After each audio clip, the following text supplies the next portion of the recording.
आज अचानक से हम लोगों को निकलना पड़ा स्टेशन। जी हाँ, हम लोग जा रहे हैं स्टेशन, छिंकी स्टेशन हम लोग जा रहे हैं। छिंकी देखिए, जब हम लोग प्रयागराज में रहते तो हम आपको बता दें कि प्रयागराज में 3 ऐसे बड़े-बड़े स्टेशन हैं, जहाँ पर कि अलग-अलग जगह से गाड़ियाँ आती हैं। जैसे कि एक प्रयागराज खुद जंक्शन है, उसके साथ-साथ एक छिंकी स्टेशन है। छिंकी स्टेशन में क्या होता है कि यहाँ पर जो पश्चिम और या फिर दक्षिण भारत या फिर मध्य भारत पे से जो गाड़ियाँ आती हैं वो यहाँ पे ज़्यादातर आती हैं। जैसे कि मान लीजिए बिहार से चली और यहाँ से फिर वो मुड़ गई, या फिर कोलकाता से आई फिर यहाँ से वो मुड़ जाती हैं, तो ये छिंकी स्टेशन पे आती हैं।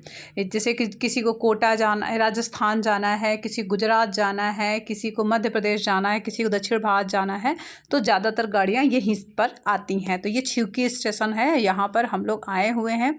यहाँ पर हम लोगों को क्यों आना हुआ, हम अपने पूरे वीडियो में आप लोगों को बताएंगे। आखिरकार जल्दी जल्दी हम लोग यहाँ पर क्यों आए और इसके बारे में हम पूरा विवरण आपको बताएंगे। तो आप लोग प्लीज़ हमारे साथ बने रहिएगा और आप लोग प्लीज़ जाइएगा नहीं। तो चलिए चलते हैं अपने वीडियो, अपने ब्लॉग की हम शुरुआत करते हैं। तो मैं सोनी दुबे अपने channel Soni Dubey tips and blog में आप सभी लोगों का स्वागत करती हूँ। आज हम जा रहे हैं छिंकी स्टेशन, जो कि प्रयागराज में स्थित है, जो कि नैनी से थोड़ा सा आगे पड़ता है। तो हम लोग सबसे पहले अभी रास्ते में हैं, तो रास्ते में ही मैं आपको एक चीज़ बता दूं कि प्रयागराज स्टेशन जहाँ जो हम लोग जा रहे हैं छिंकी स्टेशन प्रयागराज में, वहाँ पर हम लोग रात में 1:13 पे एक ट्रेन आती है, हम सफ़र करके आती है।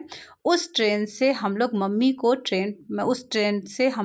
को भेजेंगे कोटा, क्योंकि मम्मी को वहाँ पे इंटरव्यू लेने के लिए बुलाया गया है। क्योंकि मम्मी मेरी प्रिंसिपल थी, मम्मी ने जॉब छोड़ दिया है, बट जॉब से रिज़ाइन कर दिया है, बट उन लोगों ने बहुत ज़्यादा रिक्वेस्ट किया कि प्लीज़ आप आ जाइए और यहाँ पर आकर आप प्लीज़ इंटरव्यू ले लीजिए। तो इसलिए मम्मी को 2 दिन के लिए मतलब अटेंडम में जाना पड़ रहा है कोटा। तो ये जो है ये है छिंकी स्टेशन, बिल्कुल नया बनाया गया है। पहले ये बिल्कुल खंडहर टाइप में नज़र आता था, क्योंकि मैं पहले भी यहाँ पे आई थी, लेकिन जब से हमारे योगी बाबा आए हैं तब से उन्होंने हर जगह बिल्कुल सुधार कर दिया। आप देख रहे हैं, देखने में महल की तरह लग रहा है, कहीं से नहीं लग रहा है कि ये स्टेशन है। बहुत ही ज़्यादा खूबसूरत लग रहा है, बहुत ही ज़्यादा अच्छा है। जबकि आपको बताओ, इसमें प्लेटफॉर्म मात्र 4 प्लेटफॉर्म है। हम लोग जहाँ पर बैठे हैं यहाँ पे 3 और 4, यानी ये लास्ट प्लेटफॉर्म है। यहाँ पे प्लेटफॉर्म बहुत ज़्यादा नहीं है, फिर भी इतना खूबसूरत बनाया गया है, इतना अच्छा बनाया गया है कि मैं क्या ही आप लोगों को बताऊं। हम लोग जहाँ पे बैठे हैं वो थोड़ा सा डेंसर एरिया के ठीक बगल में बैठे हैं। एक चूहा आ रहा था हम लोग के पैर में, बार बार काट रहा था, और एक अंकल जी ये बैठे थे, इन्हीं के भी पैर में काट रहा था। उसके बाद से मैं यहाँ पर आई और आने के बाद से मैंने सोचा कि थोड़ा सा वीडियो भी बना लिया जाए, अपना चेहरा भी दिखा दिया जाए। भाई, चेहरा दिखाना बहुत ज़रूरी है, नहीं तो सब लोगों को ये लगता है कि ये मेरा वीडियो नहीं है, ये किसी और का वीडियो है। जी नहीं, ये मेरा ही वीडियो है, मैं ही वीडियो बना रही हूँ। और मैं आई हुई हूँ छिंकी स्टेशन पे अपनी मदर इन लॉ को ट्रेन पे बैठाने के लिए। तो हमारी मदर इन लॉ आई हुई हैं। अभी रात में 1 बजे ट्रेन आनी है, बस ट्रेन आने ही वाली है। तो आपको बता दूं, ट्रेन देखने में बाहर से बहुत ही ज़्यादा खूबसूरत थी। अब चूँकि ट्रेन मात्र सिर्फ 3 से 4 मिनट रुकी, इसलिए हम लोग ट्रेन के अंदर नहीं जा पाए, क्योंकि सिर्फ 3 से 4 मिनट ही यहाँ पे रुकने का स्टॉपेज है। यही ट्रेन मेरी बहन गुना मेरी बहन जहाँ रहती है गुना में, वहाँ भी जाती है, कोटा जाती है, दनापुर स्पेशल करके ये ट्रेन चलती है। बहुत ही अच्छी ट्रेन है, मतलब ये समझिए कि लगभग इसमें एसी के डिब्बे तो बहुत ही ज़्यादा हैं और बहुत सस्ती ट्रेन है। मतलब बहुत सस्ता इसका जो किराया जो बोलते हैं ना, एसी का जो किराया है, ये पर पर्सन लगभग हमको लग रहा है 1300 रुपये लगता है आने का, मतलब जाने का और आने का, या मतलब कि दोनों कुल मिला के आपको 2800 रुपये के लगभग आपको लगेगा, और आपका बढ़िया से ट्रेन का टिकट हो जाएगा, वो भी एसी में। आराम से आप जाइए आइए, कोई प्रॉब्लम नहीं होती है। तो ये ट्रेन आ चुकी है और इस ट्रेन में B9 में, सॉरी S9 नहीं, B9 में मम्मी का मेरे वो है। यस का मतलब होता है स्लीपर, बी का मतलब होता है कि एसी का कोच, और एसी का जो है थर्ड एसी का जो है कोच, उसको कहते हैं बी। तो B9 जो है, तो B9 में मेरी मम्मी यानी कि मेरी मदर इन लॉ का कोच है, यानी कि जो सीट है वो उसमें है। तो जब भी आप ट्रेन कोई आने वाली होती है तो ऊपर डिस्प्ले में शो होने लगता है कि आपका जो वो है कोच, यानी कि B9 कहाँ पे आएगा, किस जगह पे आएगा। तो हम आपको वहीं पे जाके खड़े हो जाना होता है। तो हम लोग आ चुके हैं और डिस्प्ले पे शो हो रहा है कि यहीं पर आएगा, तो इसलिए हम लोग यहीं पर आकर खड़े हो गए हैं कि B9 अभी यहीं पर आएगा। आप देख सकते हैं ट्रेन कितनी खूबसूरत है, बहुत ही अच्छी इस ट्रेन की पेंटिंग भी की गई है और बहुत ही ज़्यादा बाहर से खूबसूरत भी लग रही है ट्रेन। अंदर से बहुत ही अच्छी साफ़ सुथरी भी होती है। हमको जहाँ तक पता है, मम्मी बहुत बार इस वाली ट्रेन से आई गई हैं। मैं अभी तक इस ट्रेन से नहीं गई हूँ, पर मम्मी ने कहा है कि बहुत ही अच्छी ट्रेन होती है, बहुत ही ज़्यादा साफ़ सुथरी ट्रेन होती है। तो आप बाहर से ही देखने में इतनी अच्छी लग रही है, तो अंदर से तो वाक़ई में बहुत अच्छी होगी। क्योंकि मैं तो संडे को जो ट्रेन जाती है उस ट्रेन से मैं गई थी गुना, मैं इस ट्रेन से नहीं गई थी, पर इस ट्रेन ज़्यादा अच्छी है।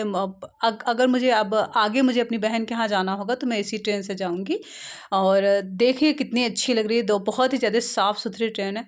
तो मदर इन लॉ को हम लोगों ने बैठा दिया है और अंदर से लोगों ने वो दरवाज़ा बंद कर दिया था, तो हम लोग ज़बरदस्ती दरवाज़ा खुलवाने के बाद से मम्मी को हमने बैठाया। मम्मी का इस ट्रेन में जो है 28 नंबर सीट था। उसके बाद से जब मम्मी अंदर चली गई तो वहाँ पे हम लोगों ने ये शीशे से देखना स्टार्ट किया कि कहाँ दे हैं। पहले तो अंदर लाइट नहीं जल रही थी, साइड वाली लाइट जल रही थी, लेकिन वह जहाँ पे मम्मी थी वहाँ की लाइट नहीं जल रही थी, इसलिए मम्मी नज़र नहीं आ रही थी। तो हम लोगों को थोड़ा सा घबराहट होती है ना कि, और पहले दूसरी बात ये है कि मम्मी का जो ब्लैंकेट्स वगैरह था वो भी नहीं था और मम्मी की सीट पर कोई और लेडीज़ लेटी हुई थी। देखिए मम्मी दिख रही हैं, कोई और लेडीज़ लेटी हुई थी, तो मम्मी ने उनको उठाया और फिर कहा ये हमारी सीट है। तो फिर वो उठ के चली गई और उन्होंने शायद ब्लैंकेट यूज कर लिया था, तो फिर न्यू ब्लैंकेट फिर यस जी ने कॉल किया। यस जी ने जो है कॉल किया, कॉल करके फिर उनको बोला कि आप प्लीज़ न्यू ब्लैंकेट दे दीजिए। तो उन्होंने फिर कहा कि ओके ठीक है, तो 28 नंबर बर्थ पर उन्होंने न्यू ब्लैंकेट रखा। आप कंप्लेन भी कर सकते हैं, इतनी अच्छी हमारी जो ट्रेन की सुविधा है, आप कंप्लेन भी कर सकते हैं। कंप्लेन करके आप जो है कुछ भी चीज़ें, जैसे आपके यहाँ सफाई नहीं है तो आप सफाई भी करवा सकते हैं। ये सारी चीज़ें आप करवा सकते हैं। और उसके अलावा आपके पास ब्लैंकेट नहीं है, आपके आसपास कोई संदिग्ध व्यक्ति है, तो उसको भी आप उसके खिलाफ़ भी आप उसमें कंप्लेन कर सकते हैं। कंप्लेन नंबर होता है, कोई भी कंप्लेन कर सकता है, ज़रूरी नहीं है कि जो गया है वही करे। और उसके बाद से फिर हम लोग वापस आने लगे। देखिए यहाँ पे एलिवेटर की भी सुविधा है, यहाँ पे आप जो है आने और जाने की दोनों की सुविधा है। उसके अलावा लिफ्ट की भी सुविधा है, सीढ़ियों की भी सुविधा है।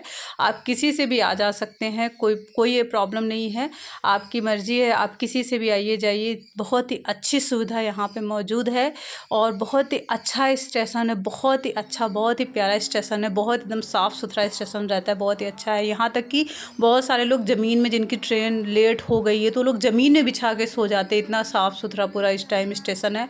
और मैंने बहुत पहले भी मैं जो है स्टेशनों पे आती थी, लेकिन बहुत ज़्यादा गंदगी रहती थी, लेकिन अब जब से हमारे योगी बाबा आए तब से बहुत ही ज़्यादा साफ़ सुथरा रहता है। और फिर हम लोग नीचे उतर आए, नीचे उतर के फिर हम लोग जा रहे हैं कार की तरफ, जहाँ हमारा कार की पार्किंग है वहाँ हम लोग जा रहे हैं। अब हम बैठ के घर चले जाएंगे। तो आप लोग को हमारा वीडियो कैसा लगा, आप लोग प्लीज़ हमें ज़रूर बताइएगा और हमें आप लोग कमेंट बॉक्स में कमेंट करके ज़रूर बताइएगा कि आप लोग प्रयागराज कभी आए हैं या नहीं। और अगर नहीं आए हैं तो कुंभ मेला तो हमारे यहाँ हर साल लगता है, महाकुंभ नहीं लेकिन कुंभ मेला तो हर साल लगता है। तो इस बार कुंभ मेले में हमारे प्रयागराज ज़रूर पधारें। Thank you so much, bye bye.